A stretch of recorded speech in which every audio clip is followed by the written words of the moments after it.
Bonjour à tous et bienvenue dans cette nouvelle vidéo consacrée à Yu-Gi-Oh! Master Duel et plus particulièrement le mode solo qui décrit les lores des différents archétypes.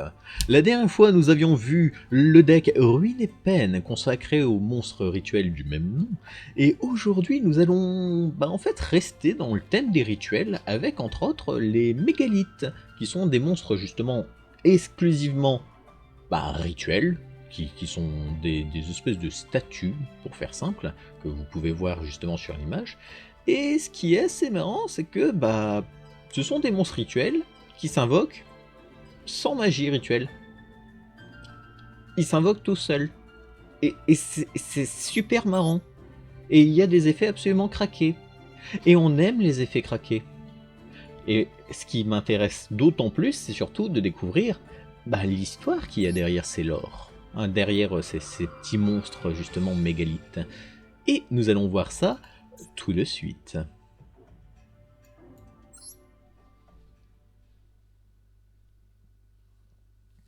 Le mystère des mégalithes. En plus ils sont trop beaux. Dans les temps anciens, on a construit de nombreuses structures de pierre monumentales. Les cercles de pierre et les pyramides en sont quelques exemples. Cependant, dans beaucoup d'autres mondes, il existe différents types de structures colossales. Attardons-nous sur l'une de ces immenses structures de pierre qu'on appelle mégalithe. L'Ophiel mégalithe est une statue blanche qui ressemble à un ange. Ses cheveux ondulés tombent sur les épaules, et ses yeux clos lui confèrent une expression douce. Ce qui attire le plus l'attention, ce sont les ailes sur son dos, semblables à celles d'un ange. Sa sainteté radieuse inspire la révérence et l'humilité à qui la contemple. D'un autre côté se trouve le démon noir, Agit, mégalithe. Cette statue représente un démon exténué, accroupi et recroquevillé. Son visage est caché derrière un masque. Seule sa bouche légèrement exposée trahissait un semblant d'expression. Les épines enfoncées dans son flanc inspirent la terreur à quiconque l'observe. Les structures de deux enfants, un blanc et un noir, Hok, mégalithe, on dirait deux charmants jumeaux. À en juger par la forme de leurs ailes, l'enfant blanc semble être un ange, tandis que l'enfant noir semble être un démon. On note également qu'il absorbe une expression faciale contrastée, qu'ils abordent. Les piédestaux des mégalithes sont composés d'un matériau inconnu et non de pierre naturelle. Ils présentent une décoration heptagonale, ainsi qu'un motif empreint de mysticisme. Quel genre de pouvoir réside dans ces piédestaux qui émettent une lumière douce ? Mais en fait, c'est un documentaire qu'on est en train de lire. Littéralement, c'est un documentaire, c'est absolument génial. Alors, familiarisez-vous avec le deck mégalithe. Alors, comme je l'ai expliqué justement, c'est un deck qui se base sur des monstres rituels, les monstres mégalithes, qui sont tous rochers et qui n'ont pas besoin de magie. Et ça, c'est génial. Qu'est-ce qui rend le deck mégalithe unique ? Tous les monstres mégalithes sont des monstres rituels. Bien qu'ils n'aient pas leur propre magie de rituel dédiée, chaque monstre mégalithe peut être utilisé pour invoquer par rituel d'autres monstres mégalithes. En particulier, les monstres mégalithes de niveau 8 peuvent réaliser des invocations rituelles lorsqu'ils sont défaussés de la main, ce qui ouvre un éventail de possibilités de jeu. Lorsqu'ils sont invoqués sur le terrain, via d'autres effets de cartes, vous aurez accès à une attaque élevée, à une défense élevée et à d'autres effets étonnants qui vous permettront de prendre l'avantage pendant votre duel.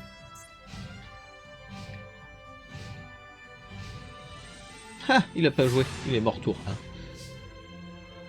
Olewatan, Tolo, Phaleg.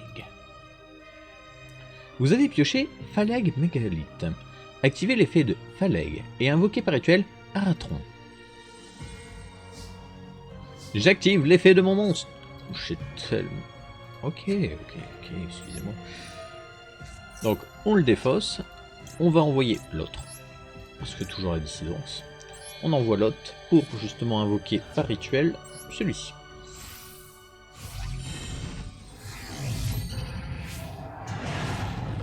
Oh, joli. Vous avez réussi l'invocation rituelle de Aratron Mégalithe.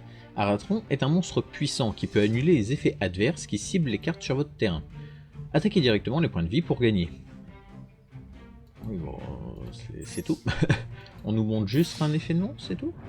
Ok, c'est triste. Je trouve ça un peu dommage que les tutos ne soient pas plus explicites quand même. Parce qu'après, derrière, on va devoir quand même faire un duel contre une IA qui, jusqu'à preuve du contraire, maîtrise le deck par rapport à nous. Et c'est un peu dommage, surtout pour les joueurs débutants qui connaissent vraiment pas le deck, ou même les joueurs qui n'ont pas l'habitude de le jouer. C'est pas très agréable, disons-le.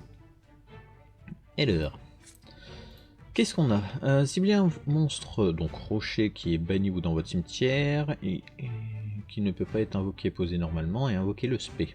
Ok, donc ça va nickel. Mégalithe informe. Jusqu'à la fin de ce tour, tous les monstres contrôlés par votre adversaire perdent 500 points pour chaque rituel sur votre terrain. Invoquez rituellement un monstre rituel mégalithe depuis votre deck en position de défense, en sacrifiant des monstres depuis votre main ou terrain dont le niveau est exactement au double du monstre. Ok. Ah oui, c'est très spécifique. Ce tour, tous les monstres sur le terrain dont le type d'origine est machine ou rocher ne sont pas affectés par les effets de monstre de l'adversaire. Ok, ça servira. Et donc eux, ils ne peuvent pas être utilisés pour invoquer rituellement. Genre 1, vous pouvez activer cet effet, invoquer rituellement en sacrifiant depuis votre main. Ok, bon on n'a pas le choix. Tac. Donc on va invoquer par rituel. Ah oui, c'est vrai qu'ils avaient sorti un monstre de niveau 2. Qu'est-ce qu'il fait? Si cette carte est invoquée rituellement, vous pouvez cibler un monstre rituel dans votre cimetière, le niveau de cette carte devient le niveau de la cible, puis ajouter la cible à votre main. Durant la même phase d'effet rapide, vous pouvez activer cet effet, invoquer rituellement un monstre mégalithe depuis votre main ou deck en sacrifiant un nombre de monstres depuis votre main ou terrain dont le niveau total est supérieur ou égal au niveau du monstre que vous voulez invoquer. Bah écoutez, nickel. Donc vous pouvez invoquer rituellement. Si cette carte est invoquée rituellement, vous pouvez ajouter un mégalithe depuis votre deck à votre main. Durant votre main phase, vous pouvez invoquer rituellement, blablabla. Ok. Et lui, c'est vous pouvez invoquer rituellement cette carte avec une carte mégalithe. Si elle est invoquée, ajoutez une magie ou piège mégalithe. Bon, on va envoyer celui-là pour commencer. Et j'invoque. Chouing, chouing, chouing, chouing. Chouing. On va... Voilà. Ok, j'active son effet. Je vais récupérer ce monstre. Ok, il passe donc niveau 4. J'active son effet. Et là, normalement... Oh, vous pouvez défausser cette carte invoquée par fusion. Donc oui. Les monstres que vous contrôlez gagnent 300 points d'attaque et de défense pour chaque rituel dans votre cimetière. Oh, pas dégueu. Et ça c'est... Vous pouvez... inférieur ou égal au nombre de monstres... Donc ça ouais, c'est à invoquer en dernier recours. Lorsque votre adversaire active une carte ou un effet qui cible un 1, vous pouvez placer un monstre rituel de votre cimetière au-dessous du deck, et si vous le faites annuler. Donc ça peut être pas mal pour justement protéger mes monstres. Ce serait quand même mieux, je me dis. Et on va choisir ça. On va envoyer lui. Est-ce que ce serait pas mieux de le garder quand même? On va le garder. Au moins comme ça j'aurai vraiment tout chaud. Voilà. Comme ça j'ai une bonne défense. Ouais non. Non, on va jouer le deck pur. Pas besoin d'extra deck. Ok. Quoi, je peux le faire même durant mon tour? Non. Enfin. Ah oui, même durant le tour de l'adversaire. Ok, effet rapide. Oh. Bah ça pourrait être utile, c'est... au moment où il s'y attend pas. Ah oui! Quand... Pour invoquer l'autre là qui permet de détruire les monstres adversaires, ça serait nickel. Alors c'est quoi? Si cette carte est invoquée rituellement, vous pouvez piocher une carte puis défausser une carte. Ok. Bon, on va pas lire la suite, ça sert à rien. Ok, on va lire la suite finalement. Vous pouvez invoquer rituellement un monstre rituel depuis votre main en sacrifiant des monstres depuis votre main. Ok. Classique.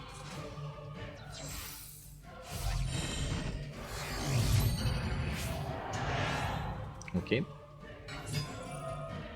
Alors lui, c'est celui qui permet d'aller ajouter un monstre. Ok.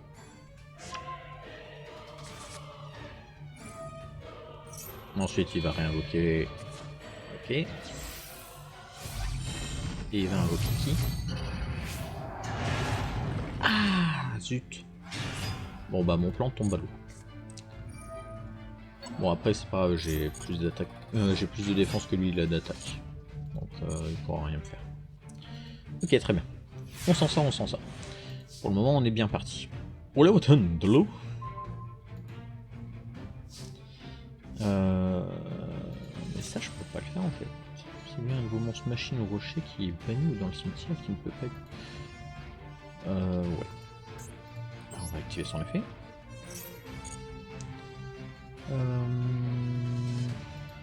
C'est lui qui booste, je crois.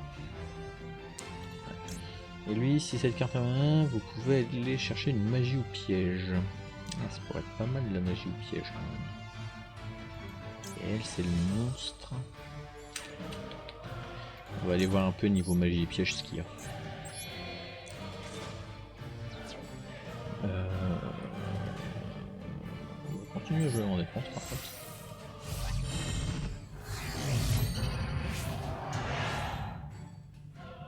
Moi j'ai une bonne défense, c'est déjà ça. Et là je peux l'activer. Ah mince, je croyais que c'était la carte qui était posée.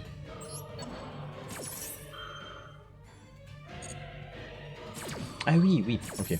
Oui, c'est parce qu'il faut que je respecte l'invocation de base. La magie de terrain. La première fois que chaque monstre invoqué rituellement va être détruit au combat chaque tour, il ne l'est pas. Si un ou plusieurs monstres mégalithes sont invoqués spécialement, vous pouvez cibler un monstre rituel dans votre cimetière et l'ajouter à la main. Ok. Ça, c'est ce qui me permet de faire la petite fusion. La petite rituelle. Cibler un monstre de max niveau 4 que vous contrôlez, son niveau devient le double. Ok. Vous pouvez cibler un mégalithe dans votre cimetière, invoquez-le spécialement en position de main, mais placez-le en dessous du deck lorsqu'il quitte le terrain. Bon bah on va choisir celle qui permet d'invoquer rituellement depuis le deck. Ok.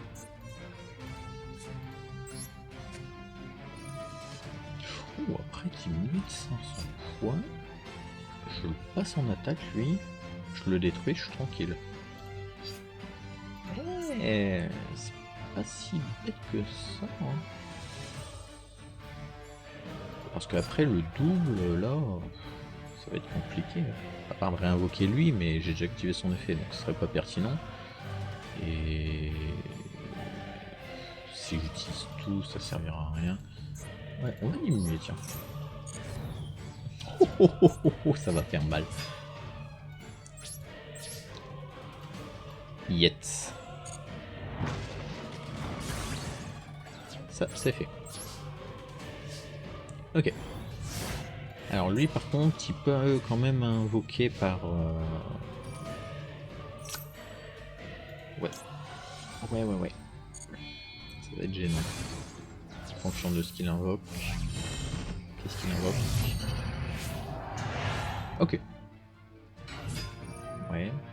Donc lui, il permet d'être tutorisé la magie ou piège. Il va chercher la carte de terrain, qui va au final m'arranger aussi en vrai. Ok. Hop. Oh. Ok. Lui, c'est quoi quand il est sur le terrain? Vous pouvez invoquer actuellement un monstre. Ok. On va activer son effet. On va invoquer le gros monstre. Alors c'est lui qui permet de péter les monstres sur le terrain. nombre de cartes. Ah bon, c'est encore mieux. Est-ce que je sacrifie tout ça ou je suis? Non, ce serait mieux je suis, de toute manière il a plus rien. Allez, on invoque les bien lourds. Tadam! Effet! Boum! Oui! Boum! J'aurais peut-être dû faire le contraire, je me dis. Bon, c'est pas grave. Retour magnétique, je réinvoque lui. On s'en sort, on s'en sort, on s'en sort. Voilà, comme ça. C'est pas mal du tout.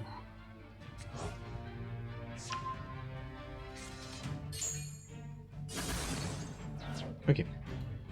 Ouais, ça ne sert pas grand chose d'activer son effet. Parce qu'on est d'accord que c'est que le monstre depuis ma main que je pourrais. Vous ne pouvez invoquer rituel en sacrifiant. Ouais. Ouais. Bon bah battle.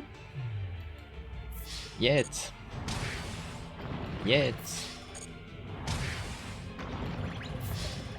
Et c'est une victoire. Parfait. Eh bien écoutez, on a quand même largement mieux géré que la dernière fois.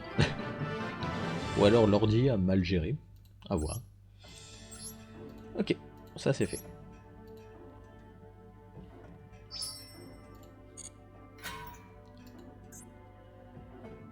Bon, on a même pas le deck. Bon, on a quand même des monstres, c'est déjà ça. Alors, la suite du documentaire. Les piédestaux des mégalithes sont peut-être une porte vers un autre monde, ou une connexion à une autre créature. Apparaissant du piédestal d'Ophiel mégalithe, Phaleg mégalithe possède 2 paires d'ailes. À la différence de la douce Ophiel, cet ange féroce est équipé d'un casque et d'un bouclier, en plus de manier une lance. Apparaissant du piédestal d'Agit mégalithe, le grand démon Bétor mégalithe est pourvu de 4 ailes. C'est un démon d'une robustesse incroyable et affublé d'une corne dorée trompeuse. Du piédestal d'Oc mégalithe flamboie Aratron mégalithe, le dragon polycéphale. Son élan menace d'aplatir la terre et de tout engloutir. On peut dire que tous ne contiennent qu'une forme du pouvoir né des mégalithes. Ce n'est pas tout. Les mégalithes ont le pouvoir de créer une sorte de champ de force, même une fois détruits. Comment ont-ils été conçus et quelle est la véritable nature de leur pouvoir caché? Les mégalithes sont des entités nimbées de mystère. La clé de ce mystère est peut-être à chercher au-delà des mégalithes eux-mêmes.